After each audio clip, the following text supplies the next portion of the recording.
우리 뭐 너무 잘 아는 내용이지요, 그죠?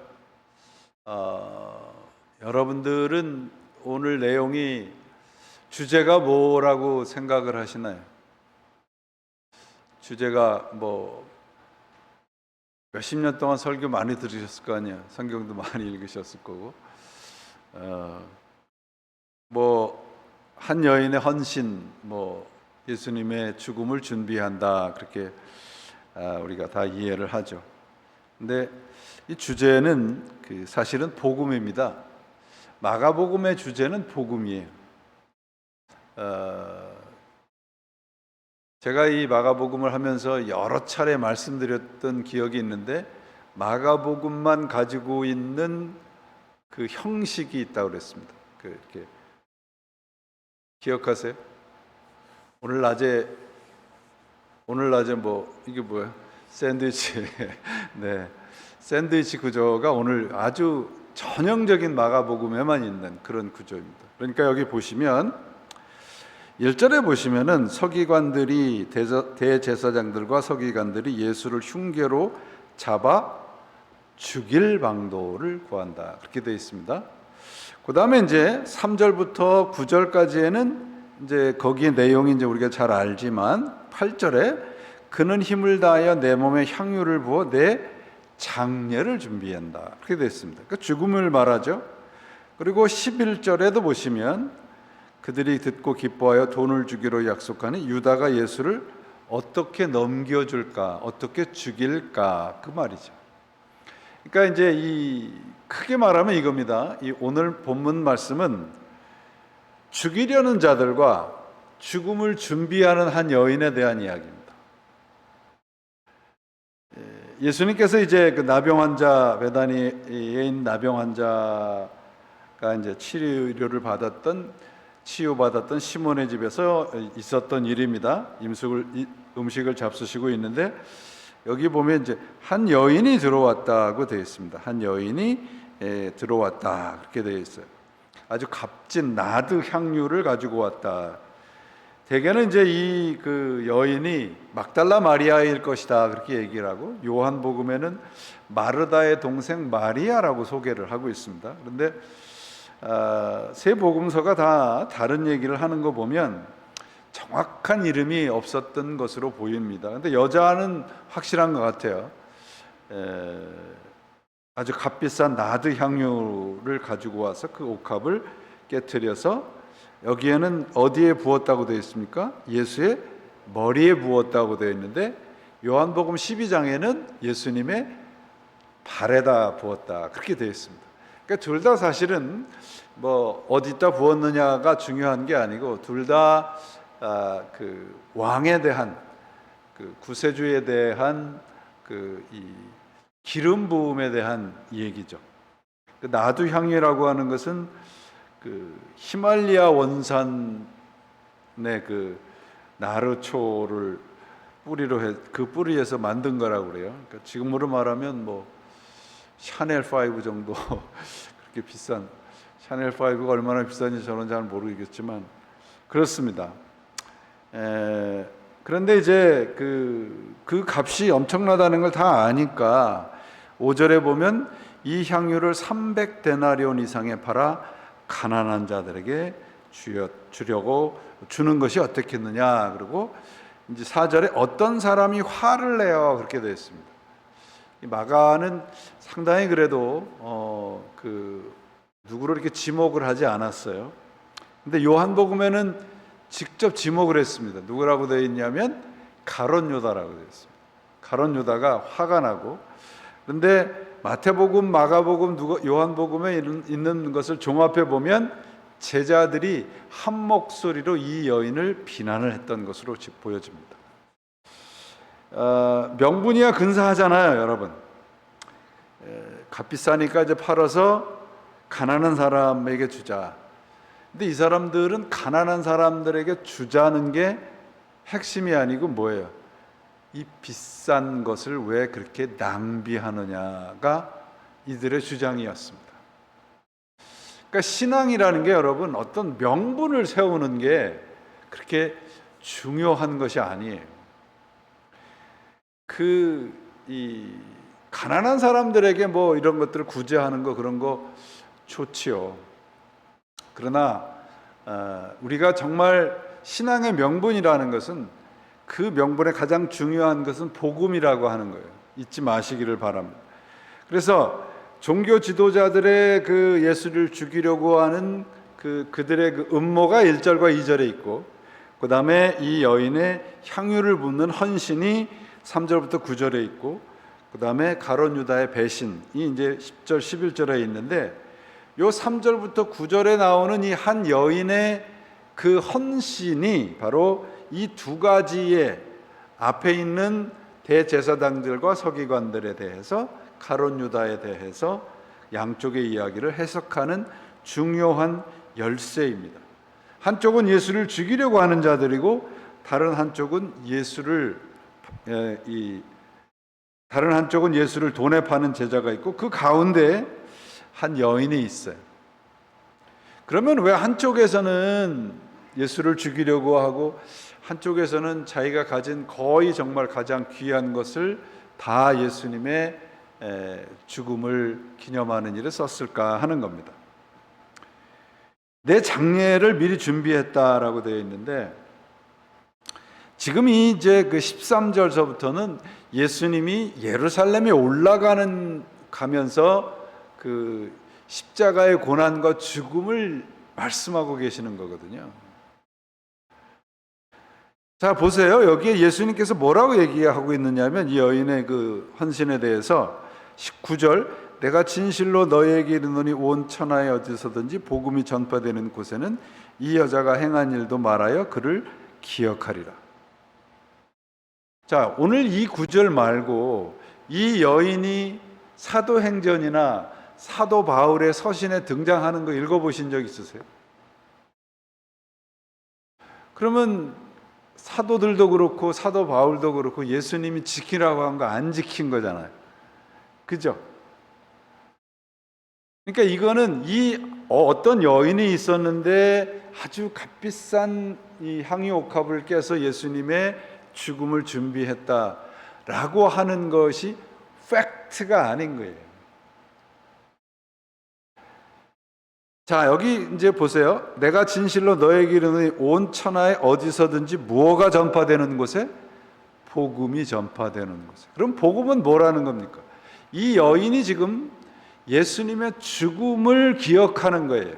그러면 십자가와 부활이 전파되는 모든 전파되는 것이 뭐예요?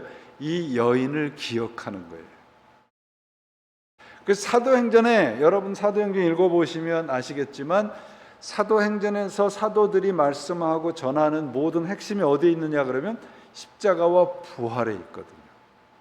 그럼 모든 복음이 전파되는 곳에는 바로 이 여인의 헌신이 있다는 것을 모든 사람이 아는 거예요. 왜? 복음이란 십자가와 부활이기 때문에 그렇습니다. 이 여인이 뭐 어떤 큰 일을 했기 때문에 이 여인을 기념하라, 기억하라고 하는 것이 아니라 복음의 본질을 설명하는 거예요. 이 여인은 복음이 뭔지를 알았다는 거예요. 그 복음이 뭐라는 겁니까? 십자가와 부활이라는 거예요. 십자가와 부활이 선포되고 그 부활의 복음이 선포되고 믿는 자리가 바로 그 여인의 헌신을 기억하는 거예요. 예수님의 십자가와 부활이 바로 복음이라는 겁니다. 그래서 이 1절, 2절, 3절, 9절, 그 다음에 10절, 11절 요 세 가지가 서로 대조를 이루면서 우리에게 신앙을 물어요. 여러분, 이 여인이 그 향유를 붓고 모든 것을 다 하고 나니까 이제 제자들이 이구동성으로 막 비난을 하고 가룟 유다가 등장을 합니다. 그 C.S. 루이스의 책에 보니까 요 장면을 뭐라고 얘기를 하냐면, 우리가 하나님께 마음을 드리면 하나님이 우리를 가지시고 세상에 마음을 주면 세상이 우리의 주인이 된다. 이 여인은 예수 그리스도에게 모든 것을, 그 물질을 얘기 아니라 이 여인이 가지고 있는 가장 중요한 것을 깨트린 거예요. 그게 뭐예요? 예수 그리스도를 사랑하고 믿는 마음이죠. 왜 마가는 이 세 이야기를 함께 기록했을까요? 이 세 부류 중에서 나는 어느 부류에 속하는가? 예수를 이용하는 사람들이 있고요. 예수를 거래하는 사람이 있고요. 예수를 사랑하는 사람이 있습니다. 신앙이라는 것은 결국은 내가 예수를 죽이려고 살아가는지 아니면 예수 그리스도의 죽음을 통해서 내가 생명을 얻는지 그거를 분명히 해야 하는 것이죠. 이 여인은 예수님의 십자가의 죽음, 고난과 죽음을 이해한 첫 번째 제자입니다. 12제자 어느 제자도 예수님의 십자가와 그 십자가의 고난과 죽음을 이해하지 못했어요. 그 말씀을 하니까 베드로가 사탄아 물러가라 꾸중을 들을 정도로 예수님께 달라들었잖아요. 제자들은 또 어느 날 밤에 아주 은밀하게 찾아와가지고 한쪽은 오른쪽에 한쪽은 왼쪽에 그렇게 얘기했단 말이에요. 제자들 어느 누구도 예수님이 부활하셔서 다시 그들 앞에 섰을 때까지 아무도 십자가와 부활을 이해하거나 믿으려 하지 않았습니다. 근데 이 여인은 예수 그리스도의 십자가를 이해한 예수 그리스도의 첫 번째 제자예요. 그래서 십자가와 부활이 전파되는 모든 곳에서는 이 여인이 기억되는 것이죠. 단순히 그냥 비싼 거를 깨트려서 헌신하고 헌금해라 그 얘기가 아닌 겁니다. 전체 맥락이 뭐라고 그랬습니까? 전체 맥락이 지금 예수님이 십자가를 향해서 가고 있는 거예요. 근데 거기에 뜬금없이 그 한 여인이 나타나서 그 값비싼 향유를 다 예수님의 발에 붓고 그것을 헌금을 많이 하십시오 이 여인처럼 그것이 아니죠. 마가복음 그러니까 다 복음서 네 복음서가 다 제자들의 가장 큰 실패를 지적을 하고 있는데 그게 뭐냐 그러면 십자가를 알지 못했다는 거예요. 우리 신앙의 실패도 마찬가지입니다. 성공이 아니면 실패라고 생각을 신앙의 실패가 있는데 그 실패라고 하는 것이 결국은 우리를 자꾸 십자가로 밀어넣는다라고 하는 것을 알지 못하면 우리 신앙이 자꾸 이렇게 다람쥐 쳇바퀴 돌듯이 그렇게 되어버려요. 십자가를 믿고 이해한 한 여인이 보여준 행동이 바로 복음의 삶인 것입니다. 예수님은 3번이나 자신의 죽음을 예고했잖아요. 근데 제자들 아무도 이해하지 못했어요. 가룟 유다가 여기 등장을 하잖아요. 가룟 유다는 사실은 12제자 중에 가장 뛰어나고 합리적이고 아주 이해심이 많았던 제자입니다. 돈을 맡았잖아요, 돈을. 다른 제자들은 그거를 못했기 때문에 그랬을 수도 있지만 우리가 신앙이 여러분 합리적이고 상식적인 신앙이 굉장히 위험합니다. 왜냐하면 여러분 왜 그냥 그럼 무조건 믿으라는 소리입니까? 아닙니다. 여러분 그 합리적이고 상식적인 신앙이 왜 위험하냐면 내 합리적인 생각과 내 상식에다가 하나님을 집어넣기 때문에 그렇습니다. 우리가 생각하고 있는 것은 굉장히 작잖아요. 근데 거기다가 하나님을 집어넣어서 하나님을 이해하려고 하면 하나님이 우리에게 약속하시고 하나님께서 우리들에게 말씀하시려는 것을 우리는 많이 놓쳐버린단 말이죠. 그래도 좀 합리적이고 좀 이 상식적인 그런 것이 있어야죠. 예수님께서 우리들에게 말씀하신 것 중에 합리적이고 상식적인 게 뭐가 있어요? 있어요, 없어요? 없어요, 여러분. 가난한 자가 복이 있대요. 그거 어떻게 이해를 해요? 오른뺨을 맞았더니 왼뺨을 들이대라고 그래요. 어떻게 이해를 하겠습니까, 여러분? 근데 자꾸 우리가 신앙을 합리적이고 실용적인 것으로 가요. 십자가와 부활은 여러분, 우리의 논리나 상식을 초월하는 거예요. 그게 뭐라고 하는 거냐? 성경에 뭐라고? 그게 바로 믿음의 세계라는 겁니다.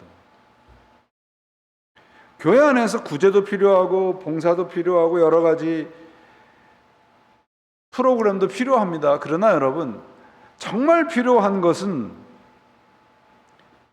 내 생각을 깨트려서 주님께 드리는 거예요. 내 생각을 이 여인처럼 그 옥합을 깨뜨려서 주님께 드리지 않으면 결국은 자꾸 내 생각에다가 주님을 자꾸 주입을 시킨단 말이죠. 요한복음 12장 6절에 사도 요한복음서에 가룟 유다에 대해서 뭐라고 설명을 하냐면 도둑이라고 그랬어요. 도둑이라고 해요. 여기에 보면 이제 뭐 가룟 유다가 그냥 돈을 주기로 약속했다라고만 마가복음에 나와 있는데, 가룟 유다만 이 여인이 그 주님에게 드렸던 그 값비싼 그 향유를 아깝다고 생각을 했을까요? 많은 사람들이 그렇게 생각을 했을 거예요. 합리적으로 생각을 해야지.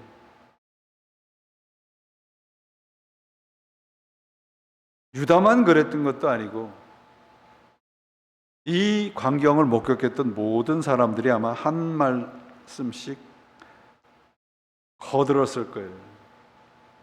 오늘날 교회도 세상과 좀 다르지 않습니다. 어떤 미국 교회 그 목사님의 설교하는 걸 들었는데요. 그분이 이렇게 설교를 해요. 간단한 이제 내용을 봤는데, 미국은 기독교 국가가 아닙니다. 그렇게 설교를. 미국이 어떻게 기독교 국가입니까? 그러는 거예요. 그분은 왜 그렇게 얘기를 하는가? 기독교 국가면 이렇게 살 수는 없습니다. 간디가 뭐라 그랬냐면요, 인류 역사상 유일한 그리스도인은 예수뿐이다 그랬어요. 여러분, 우리가 복음이라는 것이 그렇게 간단하고 합리적이고 상식적이면 얼마나 믿기 편하겠습니까? 그러므로 참다운 헌신이라는 것은 여러분, 내 생각, 내 상식, 이걸 깨트리는 거예요. 예전에 이런 말씀을 드렸더니 어떤 분이 저한테 그러시더라고요. 상식적인 교인이라도 좀 한번 만나봤으면 좋겠습니다. 그래.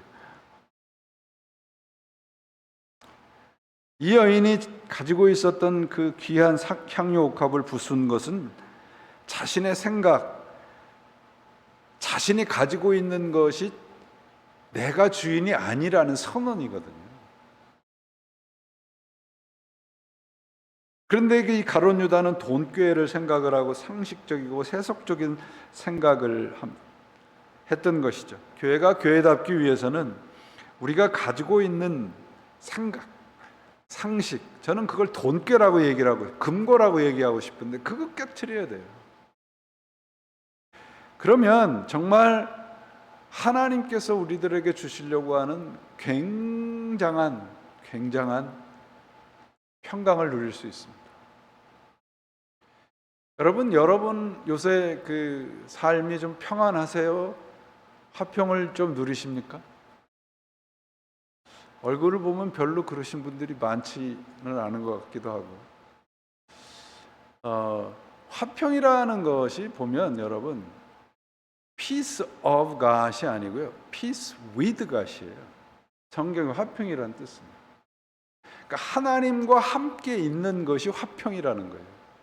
환경이나 조건이 내가 편안한 것이 평강이 아니고 하나님과 함께 있는 것이 평강입니다. 에이레네라고 하는 그 헬라어를 보니까 많은 그 번역들이 그저 그냥 화평, 평강 이렇게 번역을 하는데 영어 성경 가운데서 그 예루살렘 성경만 Peace with God이라고 번역을 했어요. 가장 정확한 번역입니다.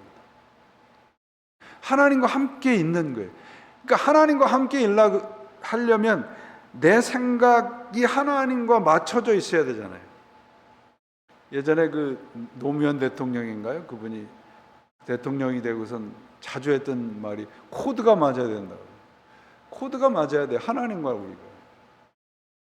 근데 우리는 자꾸 내 생각에다가 하나님을 자꾸 끼워 맞추려고 하거든요. 그것을 깨트리면 주인 되신 하나님께서 우리들에게 주시는 엄청난 약속이 있는 겁니다. 하나님과 함께하는 자리가 어디라는 거예요? 그러면 십자가의 자리라는 겁니다. 그게 십자가의 자리예요. 부활의 자리인 거예요. 여러분, 십자가의 자리가 부활의 자리예요.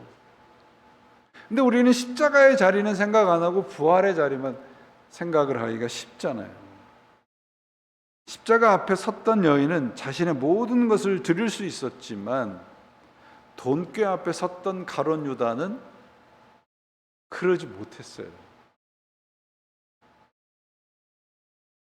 향유를 깨트린다는 것은 결국은 이 나 자신의 삶을 깨트리는 거거든요. 정말 그 아주 귀한 향수라고 그러죠. 향수가 옥합 안에 있으면 냄새를 못 맡잖아요. 깨져야죠. 깨져야 되잖아요. 내가 나의 생각과 이걸 깨트려야 그리스도의 향기가 나잖아요. 사도 바울도 고린도서에서 뭐라고 그래요? 어떤 사람은 냄새라고 표현을 하고 어떤 사람은 그리스도의 향기다라고 표현을 해요. 우리가 깨져야 됩니다. 이 여인은 향유만 깨트리는 게 아니라 그 향유와 더불어서 자신이 계획했던 미래와 자신의 세이프티나 자신의 소유도 다 깨트린 겁니다. 그러나 제자들과 가룟 유다를 비롯한 제자들은 그걸 계산을 했어요. 유다는 돈을 계산합니다. 그러나 다른 제자들은 향유 값을 계산하지만 이 여인은 그러지 않았어요. 그래서 내 것을 드리는 게 참으로 쉽지 않습니다. 시몬느 보바르의 이 단편집에 보면 이런 내용이 있어요. 어느 마을이 있었는데요. 그 마을에 큰 이제 마을 공동 창고가 필요한 거예요. 그래서 이제 그 공동 창고를 마을에서 어떻게 지을 것인가. 그래서 이제 회의를 합니다. 회의를 하니까 뭐 여기저기서 막 한 사람이 나는 말을 내놓겠습니다. 나는 마차를 내놓겠습니다. 나는 그래갖고 금방 이제 이 창고를 지을 재정이 다 된 거예요. 그래서 이제 이러면 충분합니다. 그러고 회의를 마치려고 하는데 그 마을에 가장 가난한 사람이 이렇게 부끄러운 듯이 손을 들어요. 그리고 나는 말도 없고 마차도 없고 돈도 없지만 내가 가지고 있는 것은 닭 2마리인데 그 닭 2마리를 내놓겠습니다. 여러분들도 함께 동참해 주셨으면 좋겠습니다. 그런 거예요. 아니 마차도 내놓고 말도 내놓자 그러고 막 돈도 내놓자 그러는데 닭 2마리가 금방 모아질 거 아니에요? 닭 2마리를 내놓읍시다 라고 얘기를 했는데 아무도 손을 안 드는 거예요. 왜 그랬을까요? 말이나 마차나 돈들은 그 마을 사람들에게 없었어요. 그러나 닭 2마리는 각 집에 다 있었단 말이죠. 시몬느 보바르가 무슨 얘기를 하냐면 신앙은 명분을 세우는 게 아니라는 거예요. 이거 팔아서 가난한 사람들에게 나눠줍시다. 이건 명분인 거예요. 그게 아니라 내가 가지고 있는 것을 하나님 앞에 드리는 게 더 중요하다는 것이죠. 바로 그 얘기를 하고 있습니다. 신앙은 명분을 세우는 게 아니고 그 말씀대로 살아가는 거예요. 그것이 오늘 말씀입니다.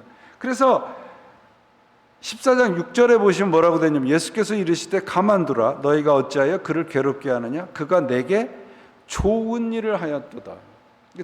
좋다라고 번역을 했는데 사실 아름답다라는 그 번역이 더 옳은 번역인 것 같습니다. 그가 내게 아름다운 일을 하였다. 누구에게 아름다운 일을 하였다는 거예요? 예수 그리스도에게. 근데 우리는 자꾸 거꾸로 할 때가 많아요. 주님 내게 좀 좋은 일을 좀 해주셔야 되지 않겠습니까? 이 정도 내가 주님 앞에 헌신하면. 그것이 아니라는 것이죠. 그리스도의 삶은 좀 뭐 효율적이고 합리적이고 실용적인 것이 아니고요. 주님에게 아름답고 주님에게 좋은 삶을 드리는 거예요. 그게 헌신인 겁니다. 내게 좋은 일을 하였다. 신앙은 바로 주님에게 좋은 일을 하는 것이지 나 자신에게 좋고 아름다운 일을 하는 것이 아니잖아요.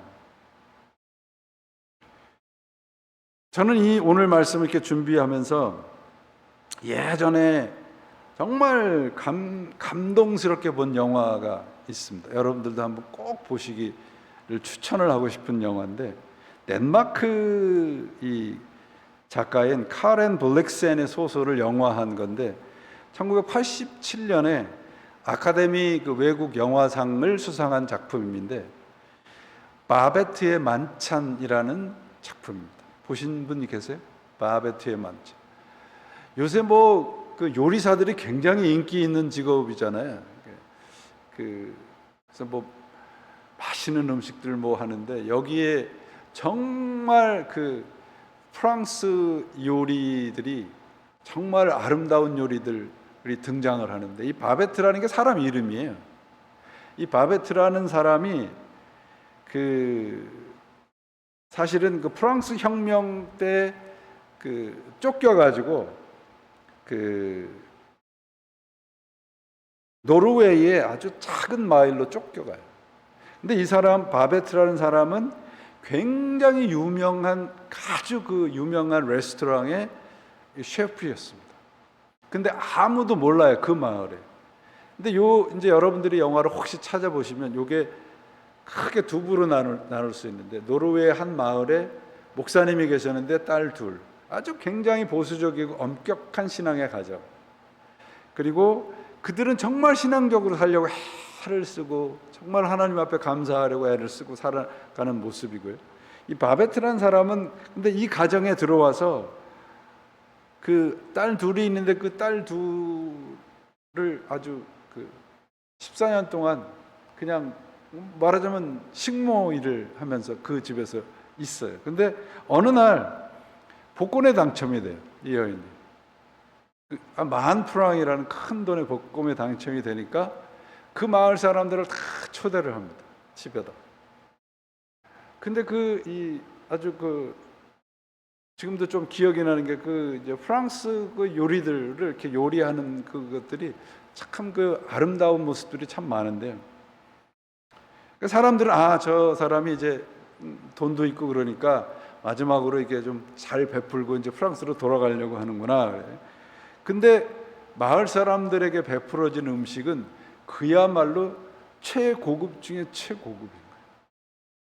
복권으로 당첨된 10,000프랑을 다 써요. 다 써. 그러니까 이제 그 두 딸 중에 한 분이 넌 그러면 또 가난하게 살아야 돼 그러는 거예요. 그러니까 이 바베트가 뭐라고 얘기를 하냐면 내가 프랑스에서 아주 유명한 식당의 셰프였는데 그 식당에 12명이 들어와서 먹고 내는 돈이 10,000프랑이라는 거예요. 다 성경과 연결이 되어 있어요. 그 마지막에 그 만찬을 베풀어 주는 그게 예수님의 마지막 만찬과도 같다. 그리고 마지막에 이제 뭐라고 하냐면 너 그러면 또 다시 가난하게 살아야 된다 그러니까 그 바베트가 뭐라고 얘기를 하냐면요. 예술가는 가난하게 살지 않아. 그리고 영화가 이제 끝이 나요. 막 찬송가도 막 이제 나오고 그러는데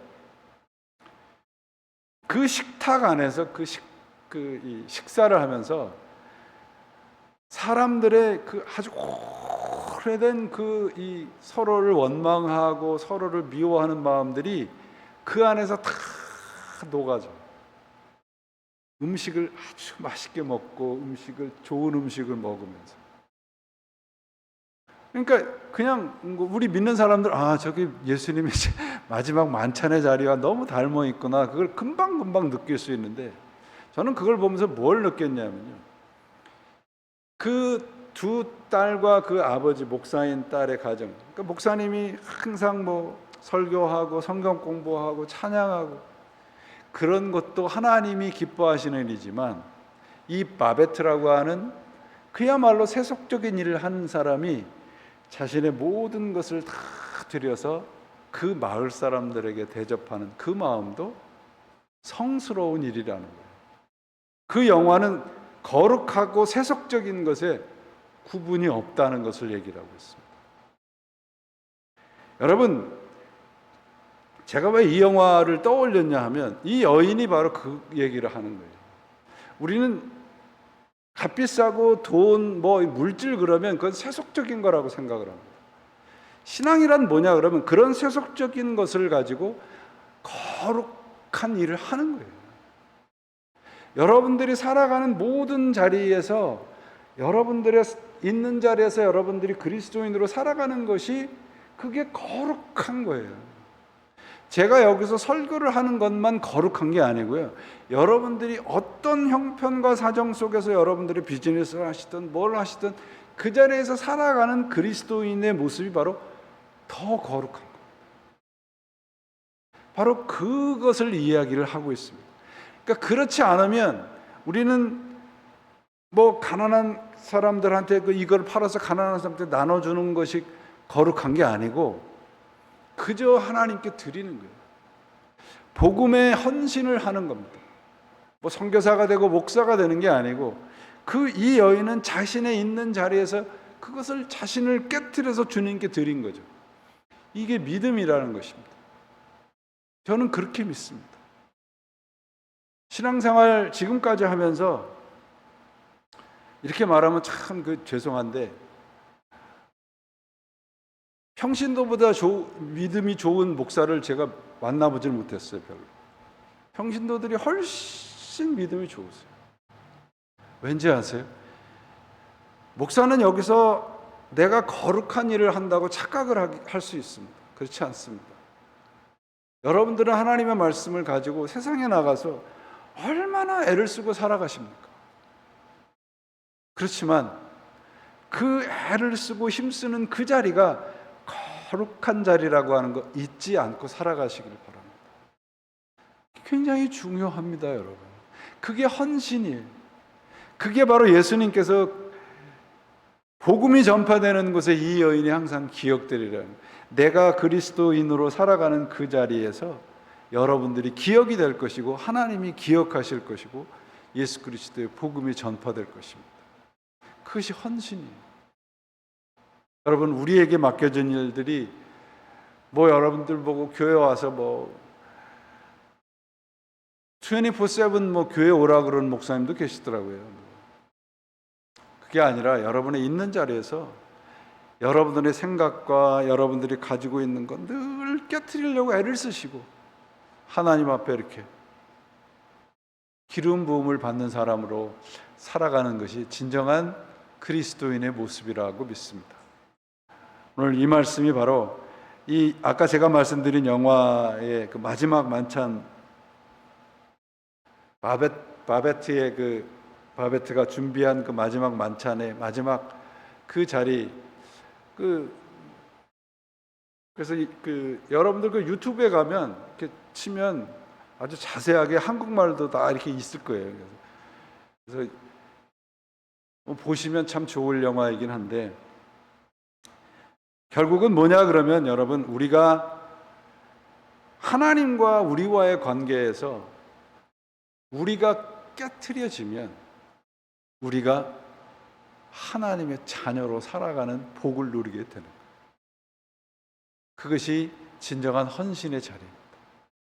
그런 헌신으로 살아가셔서 여러분들의 함께하는 여러분들이 살아가는 모든 자리에서 그리스도의 모습이, 그리스도의 향기가 나타나는 참된 향유 옥합을 깨트리는 그런 삶을 살아가시기를 주님의 이름으로 축원을 드립니다.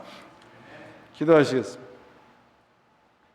하나님 아버지 감사합니다. 주님께서 허락하신 말씀을 전하였습니다. 하나님께서 우리들에게 주신 것들, 그것이 무엇이든지 주님이 드러나는 우리의 삶의 시간들, 물질들, 재능이 되기를 소망합니다. 우리 자신들을 깨트려서 주님께 모두 다 드려 주님께서 사용하시고 주님에게 아름다운 일들을 할 수 있는 우리의 신앙과 삶이 되도록 늘 지켜보호하시고 인도하여 주시옵소서. 예수 그리스도 이름으로 기도합니다. 아멘.